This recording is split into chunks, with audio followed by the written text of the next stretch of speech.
샬롬 샬롬 샬롬 샬롬. 하나님 사랑합니다. 여러분 주 안에서 사랑합니다. 예, 우리 나움 3장 나움이 짧아요, 그죠? 안타깝게 좀 길면 좋은데, 예, 3장까지 마지막 장 7절에서 19절까지 예, 제목을 가지고 니느웨가 황폐하였도다 이렇게 말씀하고 있습니다. 3장에는 죄악으로 말미암아 멸망을 당하는 니느웨의 참상이 기록되어 있죠. 예, 2장에서 기록된 생생한 전투 장면과 비교해서 3장은 조소와 조로움이 강조되고 있다. 니느웨 멸망으로 한때 주변의 여러 나라들을 괴롭혔던 아수르라는 거대한 제국이 무너지게 되고 유다를 포함한 다른 나라들이 해방이 됩니다. 기적같은 일이 일어나요. 그죠? 예, 니느웨가 이런 나라가 망하는 것은 하나님이 하시는 일이라는 걸 우리가 절대로 잊지 않고 가시기 바랍니다. 억지로 될 수 있는 일이 아니에요. 또 예, 이건 말도 안 돼 기적이야 하는 일도 하나님이 하시면 반드시 이루어집니다. 우리나라 통일도 그렇게 이루어지리라 믿습니다. 괴율과 강포가 가득하다. 니느웨 성이 하나님의 진노를 받게 된 것은 니느웨 사람들이 이웃에 있는 나라들을 침략하여서 잔인하게 사람들을 죽였기 때문이다. 사람을 죽인다는 거 죄죠. 니느웨 성에는 정의나 진리를 찾아볼 수 없을 정도가 되어버립니다. 예, 나움 선지자는 그들의 죄악된 모습을 괴울과 광포, 우리가 늑달이라는 말로 표현하고 있어요. 그러니까 읽어주면 한 번 더 앞절 보죠. 화 있을진저 피의 성이여 오죽하면 그 안에는 거짓이 가득하고 포악이 가득하며 탈취가 떠나지 아니하는도다. 휙객하는 채찍소리, 윙윙하는 병거소리, 뛰는 말 달리는 병거 바퀴소리, 충돌하는 기병, 번쩍이는 칼, 번개같은 창, 죽인당한 자의 그 때, 죽음의 큰 무더기, 무수한 시체여 사람이 그 시체에 걸려 넘어지니 이런 마술의 노소가 미모의 음녀가 많은 음행을 했다. 그가 그의 음행으로 여러 나라를 미혹하고 그의 마술로 여러 족속을 미혹하느니라. 보라, 내가 네게 말하노니 만군의 야훼 말씀에 내 치마를 걷어올려 내 얼굴에 이르게 하고 내 벌거벗은 것을 나라들에게 보이며 내 부끄러운 것을 문 민족에게 보일 것이 아주 수치스럽게 하겠다는 거죠. 6절에 또 가증하고 더러운 것들을 내 위에 던져 능욕하여 너를 구경거리가 되게 하겠다 이렇게 말씀하고 있어요. 음행을 많이 했다는 거예요. 그죠? 그래서 피로 읍을 건설했다라고 얘기하고 있습니다. 예, 니느웨 성에는 정의나 진리를 찾아볼 수 없다. 나움 선지자는 그들의 죄악된 모습을 괴울과 강포 그리고 늑달이라는 말로 이렇게 표현합니다. 죄악의 인생들은 자신이 하나님으로부터 피할 수 있으리라고 착각하고 범죄를 해요. 뭐 그 정도쯤이야 이런 거죠. 근데 다 돌려봤습니다. 그러나 인생 어느 누구도 빛 대신 하나님, 빛 대신 주님을 피해갈 자는 아무도 없다. 시편 139편 7절 예레미야 13장 24절에 말씀합니다. 야훼 말씀이니라 사람이 내게 보이지 아니하려고 누가 자신을 은밀한 곳에 숨길 수 있겠느냐. 야훼가 말하노라 나는 천지에 충만하지 아니하냐. 그렇죠. 충만하십니다.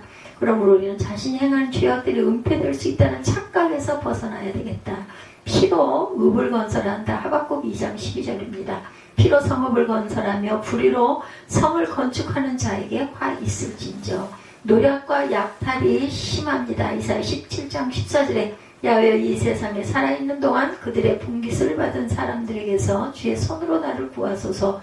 그들은 주의 재물로 배를 채우고 자녀로 만족하게 그들의 남은 산업을 그들의 어린아이들에게 물려주는 자다 이렇게 얘기하고 있습니다.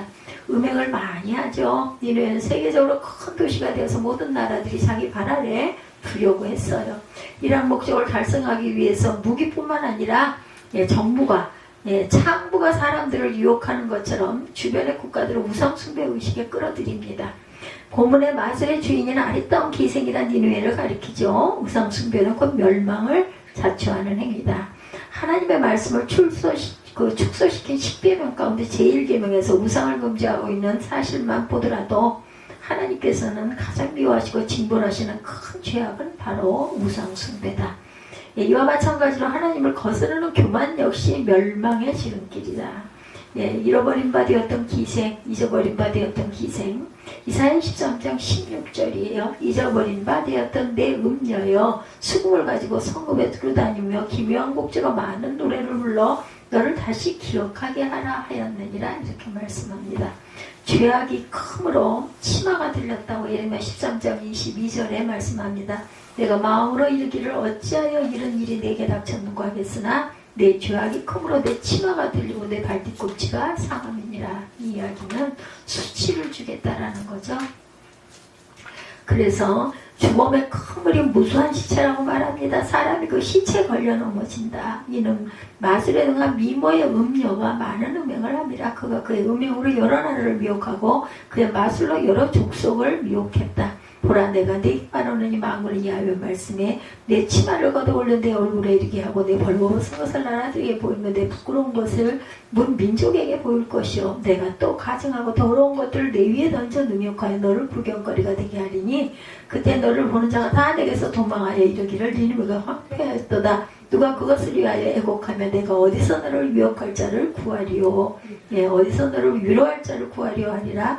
내가 어찌 노아몬보다 낫겠느냐. 그는 강들 사이에 있으므로 물이 둘렀으니 바다가 성거가 되었고 바다가 방어벽이 되었으며 구스와 애굽은 그의 힘이 강하여 끝이 없었고 붓과 루빔이 그를 돕는 자가 되었으나 그가 포로가 되어 사로잡혀가고 그의 어린아이들은 길 모퉁이에 매어 침을 당하여 부서졌으며 그의 존귀한 자들은 제비뽑혀는 아니었고 그의 모든 권세자들은 사슬에 결박되었나니 너도 술에 취하여 스물이라. 너도 원수들 때문에 피난처를 찾으리라. 이렇게 말하고 있습니다. 수치스러운 재앙이 이렇게 온다. 하나님께서 우상을 숭배한 니느웨를 여자로 비유하죠.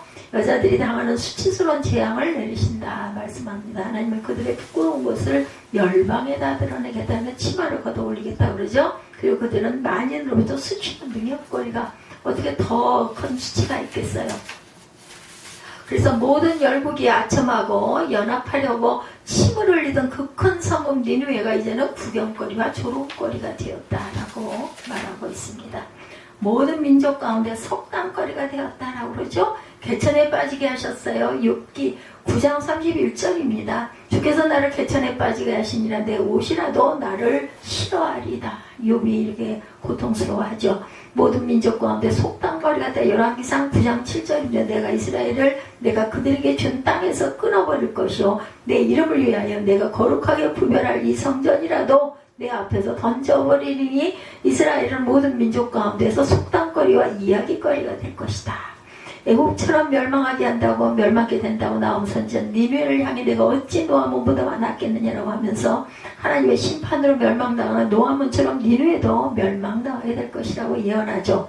여기서 말하는 노아몬은 애굽 땅의 큰 성읍인 노를 가리킵니다. 성읍 이름이에요. 노아몬이라는 성읍은 인구가 세계 제일이며 물질적으로도 풍요하며 막강한 군사력을 보유하고 있었음에도 불구하고 하나님의 심판으로 인하여 멸망하고 맙니다. 나홈 선지자가 이미 멸망한 애굽의 큰 성읍 노아몬을 예로 든 것은 니느웨의 멸망이 필연적임을 나타내기 위해서다. 의지해서는 안 될 노의 아몬이에요. 예레미야 46장 25절에 만군의 야훼 이스라엘 하나님께서 말씀하시니라. 보라, 내가 노의 아몬과 바로와 애국과 애국 신들과 왕들 곧 바로와 및 그를 의지하는 자들을 멸할 것이다. 느부갓네살의 손에 붙여지죠. 예레미야 46장 26절에 내가 그들의 생명을 노리는 자의 손 곧 바벨론의 느부갓네살 왕의 손과 그 종들의 손에 넘기리니.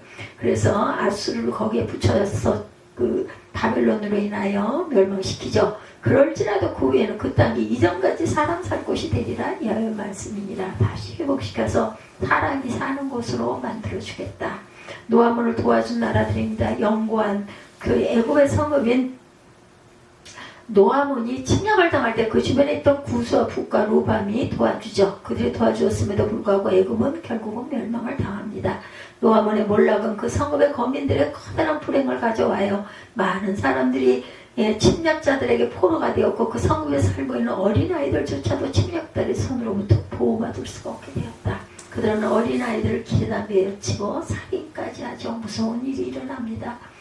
보라, 내가 네게 말하노니 만군의 야훼 말씀에 내 치마를 걷어올려 내 얼굴에 이르게 하고 내 벌벗은 것을 나라들에게 보이며 부끄러운 것을 못 민족에게 보일 것이고 가증하고 더러운 것들을 내 위에 던져 능욕하여 너를 구경거리가 되게 하리니 그때 너를 보는 자가 다 내게서 도망하여 이르기를 니느웨가 황폐하였도다. 누가 그것을 위하여 애곡하며 내가 어디서 너를 위로할 자를 구하려 하리라. 내가 어찌 8절이죠. 노아몬보다 낫겠느냐. 그나 강들 사이에 있으므로 예, 물이 둘렀으니 바다가 성로가 되었고 바다가 방어벽이 되었다. 성읍 이름이에요. 노아문은 구수하고 그의 힘이 강하여 끝이 없었고 북과 모범이 그를 돕는 자가 되었으나 그가 포로가 되어 사로잡혀갔고 그의 어린아이들은 길모퉁이에 모퉁이에 메어침을 당하여 부서졌고 그의 존귀한 자들은 제비뽑혀 나뉘었고 그의 모든 권세자들은 사슬에 결박되었나니 너도 술에 취하여 숨으리라. 너도 원수들 때문에 피한처를 찾으리라. 내 모든 산성은 무화과 나무에 처음 익은 열매가 흔들리기만 하면 먹는 자의 입에 떨어진 것 같으리라. 내 가운데 장정들은 여인 같고 내 땅의 성문들은 내 원수 앞에 넓게 열리고 빗장들은 불에 타도다. 너는 물을 길어 에워싸일 것을 대비하여 너의 산성들을 견고하게 하며 진흙에 들어가서 흙을 밟아 벽돌가마를 수리하라. 거기서 불이 너를 삼키며 칼이 너를 베기를 느치가 먹는 것 같이 하리라. 내가 느치같이 스스로 많게 할지어다. 내가 메뚜기같이 스스로 많게 할지어다. 내가 내 상인을 하늘의 별보다 많게 하였으나 느치가 날개로 펴서 날아간 것 같고 내 방백은 메뚜기 같고 너의 장수들은 큰 메뚜기 떼가 추운 날에는 울타리가 깃들였다가 해가 뜨면 날아간 것 같으니 그 있는 곳을 알 수가 없도다. 아스로 왕이여 내 목자가 자고 내 귀족은 누워 쉬며 내 백성은 산들에 흩어지나 그들을 모을 사람이 없도다. 내 상처는 고칠 수 없고 내 부상은 중하도다. 내 소식을 듣는 자가 단어를 보고 손뼉을 치나니 이는 그들이 항상 내게 행패를 당하였음이 아니더니 하시더라. 악하게 구는 자는 악의 끝은 멸망이라는 것이에요. 예, 노아문을 도와준 나라들이죠. 용과 내굽의 성읍인 노아문이 침략을 당할 때 그 주변에 있던 구스와 북과 루빔이 도와주었어요. 그들이 도와주었음에도 불구하고 애굽은 결국은 멸망하죠. 노아문의 몰락은 그 성읍의 거민들의 커다란 불행을 가져옵니다. 많은 사람들이 침략자에게 포로가 됐고 그 성읍에 살고 있는 어린아이들조차도 침략자의 손으로부터 보호받을 수가 없었다. 그들은 어린아이들을 길에서 베어쳐 살인까지 하죠. 함의 아들 창세기 10장 6절입니다. 함의 아들은 구스와 미스라임과 북과 가나안이요 말씀하고 있어요. 많은 군대로 구원 얻은 왕이 없어요. 시편 33편 16절에 많은 군대로 구원 얻은 왕이 없으며 용사가 힘이 세어도 스스로 구원하지 못합니다. 구원은 오직 하나님만이 하신다라는 거죠. 멸망이 임박했다. 애굽의 큰 성읍 노아문의 멸망을 이야기한 나홈은 이제 니느웨에게 결론을 내립니다. 느느웨도 머지않아 노아문과 같이 처절한 멸망을 하게 될 것이다 라는 거예요. 그 모습처럼. 왜냐하면 지나간 일이기 때문에 그들도 아니까. 예, 그러한 그 큰 불행이 닥쳐올 그 불행대에서 준비해라. 나오면 니느웨 거민들의 그들이 믿고 있던 것들이 전부 그들을 멸망시켜버릴 것이라는 점을 이렇게 해서 증거하고 보여줍니다. 애굽이 멸망한 것처럼 성공과 승리를 향한 다름질의 기초는 하나님의 뜻을 이해하는 것이다. 하나님을 알고 이해하는 거 아주 중요합니다. 사업도 마찬가지죠. 눈앞에 어떤 일이 벌어지는 것과 그것을 느끼고 깨달은 것은 별개의 문제다. 그런 게 어디 있어가? 절대로 아닙니다. 있습니다. 환경을 통해 깨달고 적절한 대책을 세우는 자가 지혜로운 자다. 하나님이 쏟아내신 잔입니다. 시편 75편 8절입니다. 야훼 손에 잔이 있어 술 거품이 일어나는도다. 속에 섞는 것이 가득한 그 잔을 하나님이 쏟아내시나니 실로 그 찌꺼기까지도 땅에 모든 악인이 기울어 마시도다. 전능자에서 멸망이 임합니다. 이사야 13장 6절입니다. 내가 야훼를 찬송하리니 이는 주께서 내게 은덕을 베푸심이로다. 예, 니느웨 성의 비참함 하나님의 정하신 뜻이죠. 14절의 말씀 니느웨 성이 바벨론 군대에 의해 포위될 것에 대비해 준비하는 것을 누풍자적으로 묘사하고 있어요. 14절을 다시 한번 보죠. 너는 물을 길어 에워싸일 것을 대비하여 너 산성들을 견고하게 하며 진흙에 들어가 끌끌 밟아 벽돌가마를 수리하다. 거기서 불이 너를 삼키며 칼이 너를 베기를 느치가 먹는 것 같이 하리라. 내가 느치같이 스스로 많게 할지어다. 내가 메뚜기같이 스스로 많게 할지어다. 내가 내 상의를 밤하늘에 별보다 많게 하였으나 느치가 날개를 펴서 날아간 것 같고 내 방벽은 메뚜기 같고 너의 장수들은 큰 메뚜기 떼가 추운 날에는 울타리 깃들였다가 해가 뜨면 날아간 것 같으니 그 있는 곳을 알 수가 없도다. 아수르 왕의 내 목자가 자고 내 귀족은 뒤여시며 내 백성들은 산들에 흩어지나 그들을 모을 사람이 없다. 내 상태는 고칠 수 없고 내 부상은 중하도다. 내 소식을 듣는 자가 다 너를 보고 손뼉을 치나니 이는 그들이 항상 너에게 행패를 당하였음이라. 아니 하십니다. 당하였으니 아니더냐 하시더라. 이렇게 행패를 남을 괴롭히면 안 되죠. 하나님이 쏟아내신 잔입니다. 시편 75편 8절에 야훼 손에 잔이 있어 술거품이 일어나는도다. 속에 섞은 것이 가득한 그 잔을 하나님이 쏟아내시나니 실로 그 찌꺼기까지도 땅의 모든 악인이 기울여 마신다. 전능자에게 멸망이 임해요. 이사야 13장 6절이죠. 내가 야훼를 찬송하리니는 주께서 내게 은덕을 베푸심이로다. 니느웨 성의 비참함입니다. 하나님의 정하신 뜻이에요. 14절 말씀, 니느웨 성이 바벨론 군대에 의해 포위될 것에 대비해 준비하는 것을 풍자적으로 묘사하고 있다. 이 말씀은 니느웨 성 사람들이 철저히 준비하면서 살 수 있다는 것이 아니라 그들이 반드시 멸망하게 될 것이라는 의미를 내포하고 있죠. 아무도 변개할 수 없고 아무도 없이 여길 수 없는 것, 인간의 모든 생각을 뛰어넘고 우리의 안녕, 눈으로 볼 수 없는 것, 반드시 성취되는 것이 하나님의 정하신 뜻이다. 주께서 병거들을 불살라버리죠. 나움 2장 13절입니다. 만군의 야의 말씀, 내가 내 대적이 되어 내 병거들을 불살라 연기가 되게 하고 내 젊은 사자들을 칼로 멸할 것이며 내가 또 내 노력한 것을 땅에서 끊으리니 내 파견자의 목소리가 다시는 들리지 아니하리라 하셨느니라. 하늘의 별들이 떨어집니다. 계시록 6장 13절이죠. 하늘의 별들이 무화과나무가 대풍에 흔들려 설익은 열매가 떨어지는 것까지 땅에 떨어진다. 전쟁의 참화 니느웨입니다. 성에 닥친 전쟁의 참화는 마치 메뚜기 떼들이 달려들어 생명에 있는 것들을 모조리 갉아먹듯이 다 사라져버릴 것이다. 하나님의 심판이라는 말은 것이 아무리 경미한 것이라 할지라도 인간이 느끼는 두려움의 강도는 다른 것에 비교할 수가 없다. 니느웨의 방벽들과 고문들도 전쟁에서 죽거나 도망하였기 때문에 백성을 모을 자가 없어요. 부를 자랑하고 숫자의 많음과 요새를 믿고 교만했던 니느웨는 철저히 이렇게 파멸이 되고 맙니다. 불이 앞뒤를 사르죠. 요엘 2장 3절이죠. 불이 그들의 앞을 사르며 불꽃이 그들의 뒤를 태우니 그들의 예전의 땅은 에덴 동산 같았으나 그들의 나중의 땅은 황폐한 것 같으니 그것을 피할 자가 없도다. 왕궁이 소멸됩니다. 나움 2장 6절에 강들의 수문이 열리고 왕궁이 소멸되며 이렇게 증가하죠. 영원히 멸망합니다. 하나님의 심판으로 멸망한 니느웨는 다시는 회복할 수 없게 되었다라고 말씀하고 있어요. 자신은 회복할 수가 없게 되었다.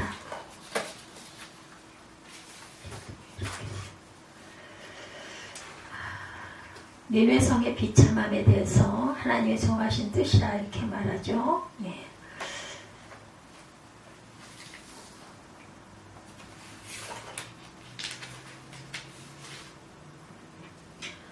본문 14절의 말씀 저희가 같이 설명하고 왔어요. 그래서 전쟁의 참화, 영원한 멸망, 하나님의 심판으로 멸망한 니느웨는 다시는 회복할 수가 없게 되어버렸다. 이것은 니느웨 성의 멸망의 처참함을 말합니다. 죽음에 이르는 니느웨는 이웃으로부터 도움은커녕 파멸을 기뻐하는 소리를 들어요. 죄는 그 값이 지불됩니다. 누구도 여기서 예외가 될 수 없다. 괴롭혔기 때문에 아무도 도와주는 사람이 없어요. 죄의 값을 탕감받는 유일한 길은 회개하는 길뿐이다. 지나가는 자마다 박장대소를 하죠. 에레미야 애가입니다. 2장 15절에 모르드게의 에스더 애가, 에레미야 애가입니다. 모르드게 삼촌 아비하일의 딸 곧 모르드게가 자기의 딸같이 양육하는 에스더가 차례대로 왕에게 나아갈 때 풍류를 주관하는 넷이 회개가 정한 것 외에는 다른 것을 구하지 아니하였으나 모든 보는 자에게 사랑을 받더라 이렇게 얘기하고 있어요. 에스더인가요? 이게 2장 15절인데 고통이 낫지 못한데 에레미야 30장 15절입니다. 너는 어찌하여 내 상처 때문에 부르짖느냐. 내 고통이 심하도다. 내 악행이 많고 내 죄가 허다하므로 내가 이 일을 너에게 행한다. 그래서 나움 3장의 결론, 이 3장은 악을 행한 나라는 반드시 망한다는 것을 증거하고 있다. 북왕국 이스라엘의 범죄를 징계하기 위한 하나님께 쓰임받았던 니느웨, 아수르도 범죄하죠. 곧 다른 하나님의 도구에 의해서 멸망을, 바벨론으로 인해서 멸망을 당하죠. 하나님의 선한 도구로 쓰임받는 우리들 역시 악을 멀리함을 명심해야겠다.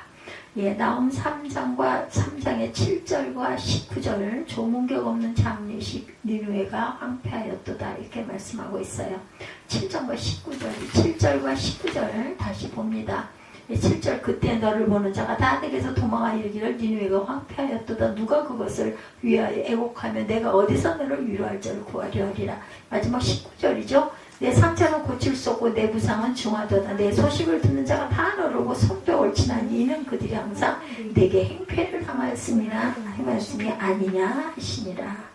예, 자녀를 많이 낳아 기르는 일이 수고하고 덕을 세우며 산 사람들 장례식의 조문행렬이 끊이지 않죠. 예, 사람 일생을 어떻게 살았는지는 장례식을 보면 알 수 있다는 거죠. 상주도 여러 명이고 조문하는 사람들도 많습니다. 그러나 일생을 사람과 교제하는 것을 싫어하고 자녀도 낳지 않고 외롭게 산 사람들의 장례식에 가보면 상주도 없고 조문하는 사람도 별로 없어요.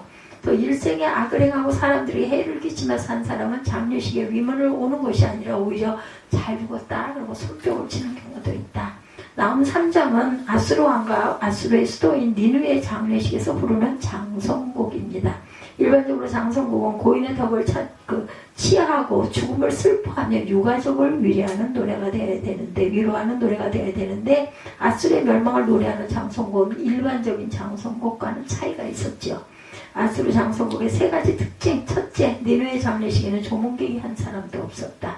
장례식에 와서 울어주는 사람이 없어요. 그때 너를 보는 자가 다 내게서 도망하며 이르기를 니느웨가 황무하였도다. 3장 7절이죠. 누가 너를 위하여 애곡하며 내가 어디서 너를 위로할 자를 구하리오 하리라 하시도다. 슬픔이 너무 커서 사람들이 와서 위로해도 위로받는 것을 거절하는 경우가 있기도 합니다.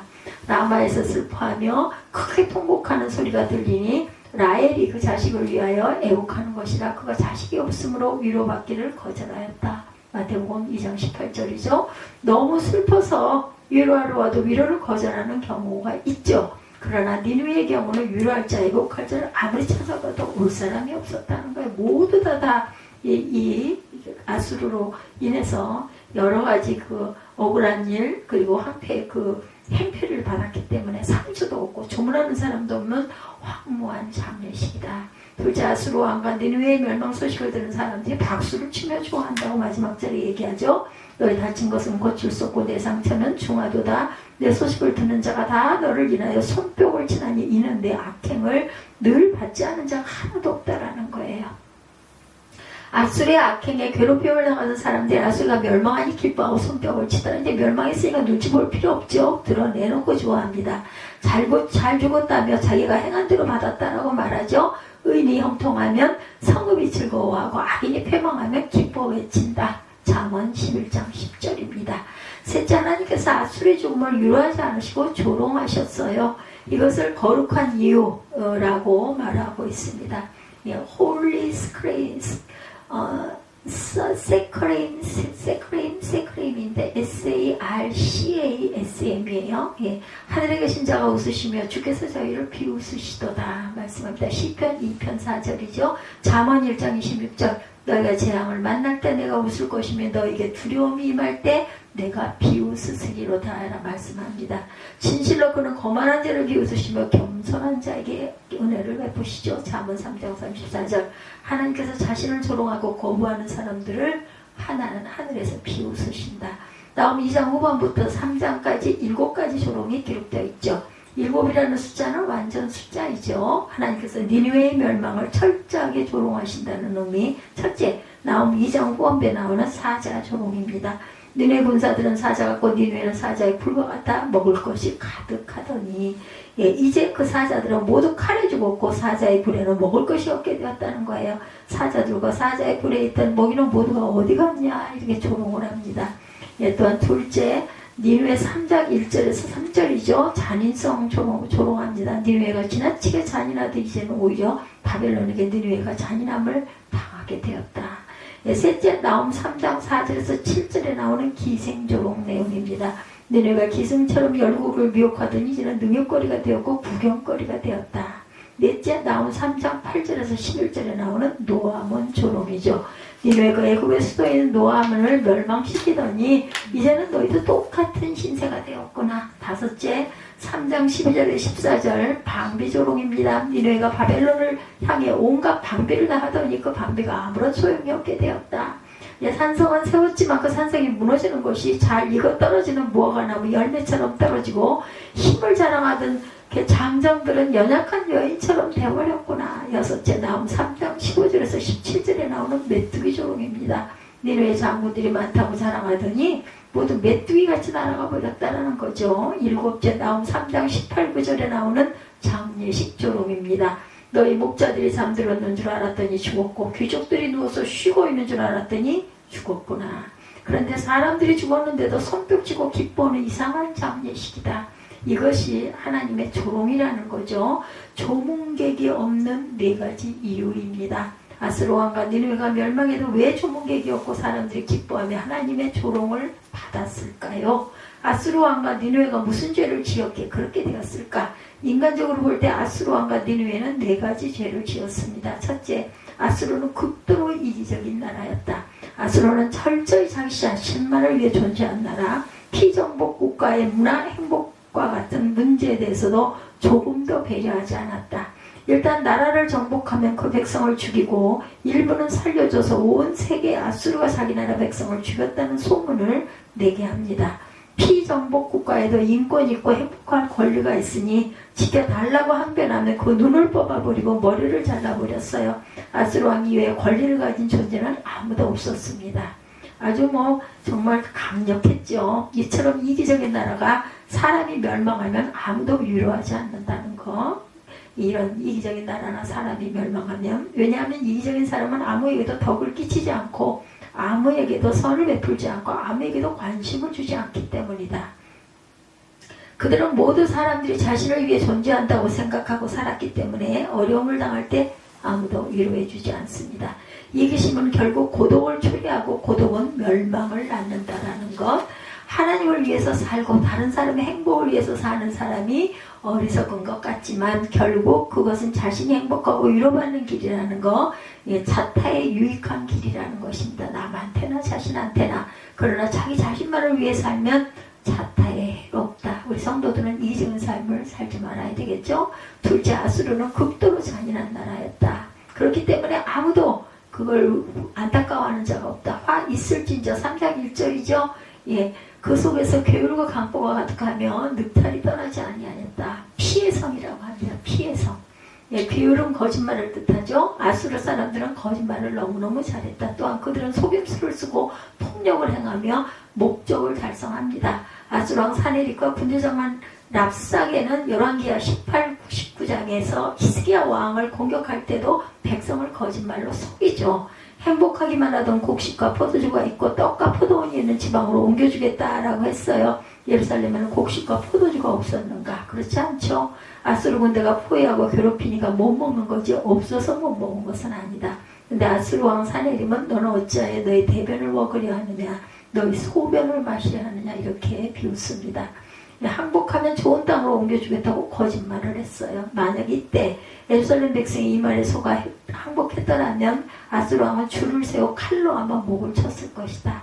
아수르는 이처럼 거짓말을 잘하는 잔인한 나라였다.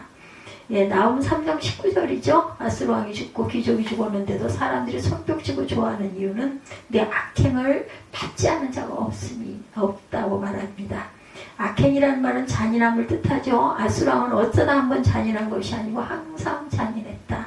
이렇게 잔인한 사람은 죽어도 위로받을 수가 없다. 의인은 그 목축의 생명을 돌아보나 악인의 근일은 잔인하다고 잠언 12장 10절에 증거합니다.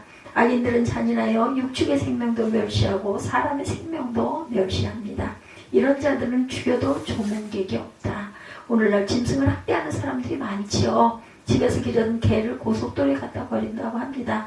또 동물들을 학대하는 것을 영상으로 찍으면서 즐기는 잔인한 정신병자들도 있어요. 잔인한 사람은 죽어도 하나님의 위로를 절대로 받을 수가 없습니다. 셋째로 아수르는 교만한 나라였다. 인간을 향해 교만한 것까지는 참을 수 있겠는데 하나님을 향해서 또한 교만했어요. 열왕기하 18장 35절에 아수르 왕 사네립이 말합니다. 열국의 모든 친족에 누가 그 땅을 내 손에서 건졌기에 야훼가 예루살렘을 내 손에서 능히 건지겠느냐 하셨느니라 이렇게 말하고 있어요. 하나님께서 이것을 들으시고 응답하십니다. 내가 내게 향한 분노와 내 교만한 말이 내 귀에 들렸다.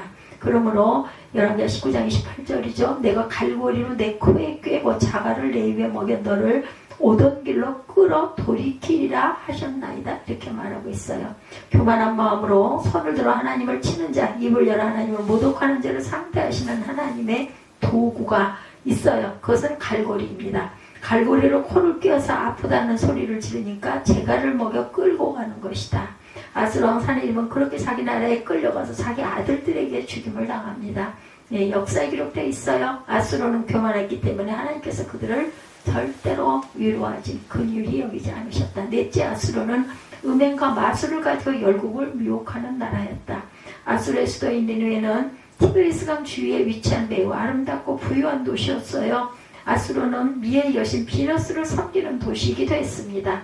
니느웨 성에서 법이 있었는데 모든 아수르의 여인들이 비너스 신전에서 평생 한 번 이상 모르는 낯선 남자와 음행을 해야 한다는 거예요. 아주 예나 지금이나 이 성의 타락 문화 이것 때문에 이렇게 멸망을 당하죠. 그래서 아수르의 여인들은 모르는 남자를 유혹하기 위해서 악령의 힘을 빌리는 마술이나 마법을 이용하고 갖가지 몸에 향수를 뿌립니다.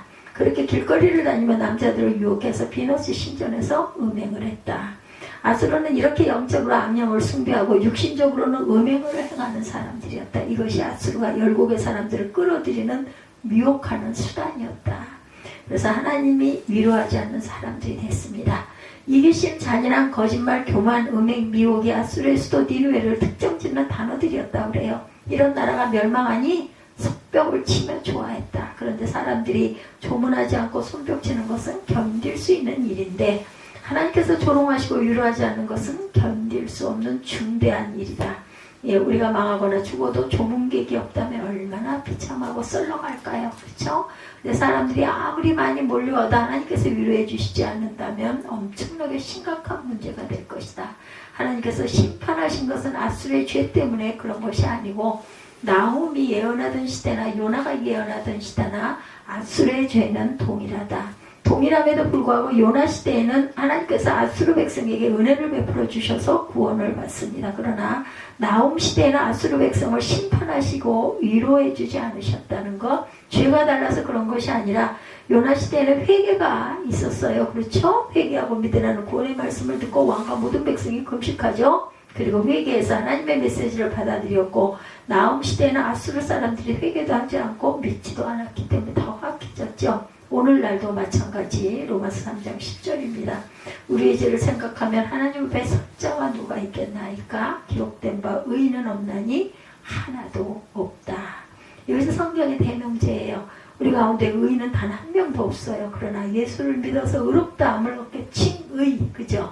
이신득이 믿음으로 말미암아 의롭다함을 칭함받게 되었다라는 거예요. 본래 의인은 우리에게 있던 것이 아니라 그리스도로부터 온 것이다. 우리가 가진 의는 하나님께서 재판하실 때 의롭다고 인정하시는 법적인 의라는 거죠. 죄가 있어도 회개하고 그리스도 예수를 구주로 믿는 사람에게는 하나님께서 위로를 주시죠. 그러나 죄가 있음에도 회개하지 않고 그리스도를 구주로 믿지 않는 사람에게는 하나님께서 진노하시고 지옥의 영벌을 내리신다는 것이 성경의 분명한 진리다. 요즘에는 지옥이 없다 이렇게 속이는 그런 미혹하는 사람들이 많다고 합니다. 5 종류의 사람들 하나님께서 죽어도 위로하지 않은 사람들 보죠. 첫째, 복음을 듣고도 그리스도를 구주로 믿지 않고 내일로 미루는 사람. 예. 나중에 나 할 거 다 하고 끝나고 난 다음에 한가할 때 믿을게 이런 사람들. 그 사람은 죽어도 하나님께서 위로하지 않으신다. 사도행전 24장 25절입니다. 내일로 미루다 영원히 믿지 않는 것. 바울이 의와 절제와 장차 오는 심판을 강론하나 벨릭스가 두려워하며 대답하되 시방은 가라 내가 틈이 있으면 너를 부르리라. 결국은 이 사람 어디 갔을까요? 그죠? 회개 못했겠죠. 벨릭스가 바울에게 지금은 가고 조금 있으면 부르겠다 이렇게 말하죠. 그러나 벨릭스는 다시 바울을 부르지 않았어요. 그는 결국 지옥으로 떨어졌겠죠. 예수 믿는 것을 자꾸 미루는 사람 죽어도 하나님께서 위로하시지 않는다. 예, 목사가 부를 때 못 이기는 척하고 얼른 와서 머리 숙이는 게 빨리빨리 일어나는 길이라는 거 예수 믿으시기 바랍니다. 둘째, 천국 가는 길을 알고 싶다고 하면서도 그리스도를 믿지 않는 사람. 예수께서 가라사대 내가 곧 길이요 진리요 생명이니 나로 말미암지 않고는 아버지께로 올 자가 없느니라. 요한복음 14장 6절입니다. 천국 가는 길은 예수님을 통해서만 갈 수가 있어요. 그 통로가 바로 하나님과 우리를 잇는 통로는 예수 그리스도. 그래서 예수 그리스도 이름으로 기도드려서 요즘에는 그걸 빼고 한다면서요. 일부러 예, 그래서는 안 됩니다.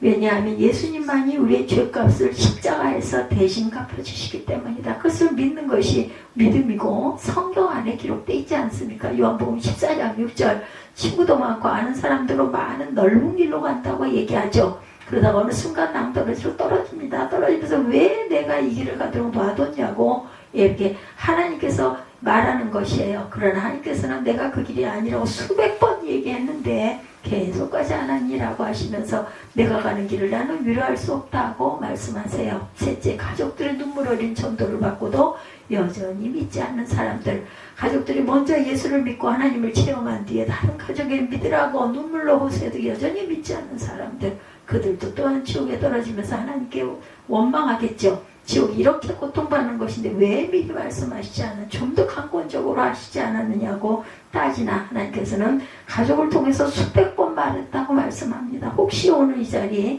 아내 때문에 나와 있지만 나는 예수를 믿지 않겠다는 분들, 또한 남편 때문에 내가 나왔지만 난 절대로 예수 안 믿는다는 분들, 예수를 믿지 않으면 죽어서 지옥에 떨어져도 하나님께서 절대로 위로하시지 않는다. 그땐 불평해봐야 아무 소용없, 때는 늦어요. 예, 넷째, 죄의 결과가 고통이라는 것을 알면서도 죄의 단물을 뽑아먹고 있는 사람들, 죄의 결과가 지옥이라는 것을 알고 벗어나고 싶어 하면서도 회개하기를 거부하는 사람들, 이런 사람은 어두움을 좋아하죠. 요한복음 3장 19절입니다. 그 정죄는 이것이니 곧 빛이 세상에 왔을 사람들이 자기 행위가 악함으로 빛보다 어둠을 더 사랑할 것이니라. 어둠을 사랑하고 어둠 속에 계속 있겠다는 사람은 하나님께서 위로하지 않으시는 것이다. 예, 로마서 13장 12절이죠. 밤이 깊고 낮이 가까웠으니 그러므로 우리가 어두움의 일을 벗고 빛의 갑옷을 입자. 예, 누가 회개할 때 이 말씀이 계속 귀에 들렸죠. 어거스틴. 예수 그리스도를 믿는 것은 빛의 갑옷을 입는 것입니다. 그래서 예수를 믿는 사람들은 천국 들어갈 예복을 입어요. 어거스틴이 로마서 13장 12절을 읽다가 확 회심해서 그동안 데리고 살았던 첩들을 다 버리고 역사에 남는 위대한 목사가 되겠죠. 어둠을 벗어버리고 빛의 갑옷을 입는 위대한 사람, 대통령이 위대한 사람이 아니고 참으로 위대한 사람은 어둠을 벗어버리고 빛의 갑옷을 입는 용기 있는 사람들.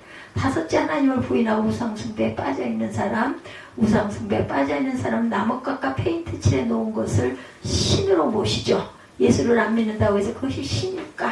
그죠? 금으로 입혀 번쩍거리면 그것이 신일까? 그것이 신이 아니라는 것을 알면서도 집에 만들어 놓고 아침마다 빌고 우상 숭배하는 것, 그러면서 회개치 않는 사람들은 죽어도 하나님의 위로를 결코 받을 수 없다. 하나님께서 아무리 큰 죄인이라도 죄를 회개하고 그리스도를 의지하면 위로하세요. 모든 눈물을 그 눈에서 씻기시며 다시 사망이 없고 애통하는 것이나 곡하는 것이나 아픈 것이 더 있지 아니하리니 처음 것들이 다 지나갔습니다. 계시록 21장 4절입니다. 사람이 살면서 눈물을 나는 일이 얼마나 많아요. 그죠? 아픈 일은 또한 얼마나 많습니까?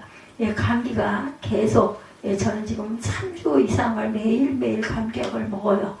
그러면 안 되는데 견딜 수가 없으니까 꼭, 그래서 내가 이게 무슨 시간이 되면 내가 정신적으로 강박관념이 있나 하는 생각이 들 정도로 꼭 그 수영 갈 그 시간쯤 되면은 어떻게 견디다가 꼭 그 시간 되면은 머리가 아프고 눈물이 흐르고 약을 먹고 가가지고 뜨거운 탕에 들어갔다 나와서 수영을 하면서 또 말끔해집니다. 그리고 또 돌아와서 또 새벽 돼서 또 옷 갈아입고 또 예배드리고 그러다 보면 또 추워지고 반복이에요. 지금 하나님께서 성도가 죽으면 그 죽음을 귀하게 보시고 천국에서 받으시고 다시는 아프거나 병들 일이 없게 된다. 하나님께서 우리의 모든 눈물을 씻어주시죠. 그럴 날이 멀지 않았어요. 안아주시고 위로해주시는 하나님을 여러분들 믿으시고 얼마나 좋아요. 이거 안 믿는 사람들 이해가 안 가. 그럼 죽으면 어쩔 건데, 그냥 죽으면 썩으면 그만이고 죽으면 갖다 내다버리면 그만이지, 이런 생각할까요? 자기 자신을. 천국이 있다는데 아닐 것 같아서 한번 믿어나 보지. 저는 그런 생각도 들어요. 얼마나 좋아. 내가 갈 곳이 있다는 거. 내가 돌아가도 죽어도 내 몸은 다 썩고 다 정말 늙고 볼품없이 되어도 영은 새로워지고 귀하고 고운 모습이 되어서 하나님과 함께 있을 수 있다는 그 위로 얼마나 좋습니까? 이든 아니든 간에 안 믿는 사람들의 입장에서 본다면, 아니 그렇게 그 이익되는 일을 왜 안 해? 좀 하면 될걸. 그거 가지고 돈 갖고 애껴갖고 갖고 있으면 뭐해? 결국은 나 죽으면 아무 소용없는 거 아니에요? 그런 걸 하나님께나 드리고 가지. 그랬으면 나중에 가가지고 그래도 노잣돈이라도 받을 거 아니냐고. 그런 생각이 들어요. 참 어떻게 그렇게 끝까지 정말 대단한 사람들이라는 생각이 듭니다. 언제 어떻게 될지 어떻게 알아. 내가 젊다고 뭐 무슨 도장 찍어놨어? 내가 너 80살까지 살 거야, 70까지 살 거야. 어디 도장 찍혔냐고요. 내일 있다는 거 누가 알아? 하나님밖에 모르세요. 왜 그렇게 어리석을까? 나중에 할 거야. 나중에 하려다 기회 없으면 어떻게 할 건데. 참 안타까운 일입니다. 위로보다 인간이 받을 수 있는 큰 위로는 없다는 것. 하나님의 위로처럼 큰 위로, 큰 아름다운 위로는 없습니다. 이 위로를 거부하는 사람은 하나님께서 조롱하신다. 요나서와 나홈서의 차이는 하나님의 축복을 받느냐 아니면 하나님의 재앙을 받느냐에 있습니다. 모두 회개하고 예수를 믿어 위로받는 저와 여러분이 되시기를 주님의 이름으로 축복합니다. 그래서 재앙을 당하는 가족이 없기를 주님의 이름으로 축원합니다. 때에 정말 빨리 회개하고 주 앞에 돌아오는 저와 여러분 되시기를 주님의 이름으로 축복합니다. 그러니까 나온이 두 주제로 나와 있네요. 첫 번째 주제가 12페이지까지고 나머지는 나온 3장 8절에서 11절을 제가 정리를 해놔서 장수가 16장이었던 것 같습니다. 이렇게 일단 하고 축도로 예배를 마치도록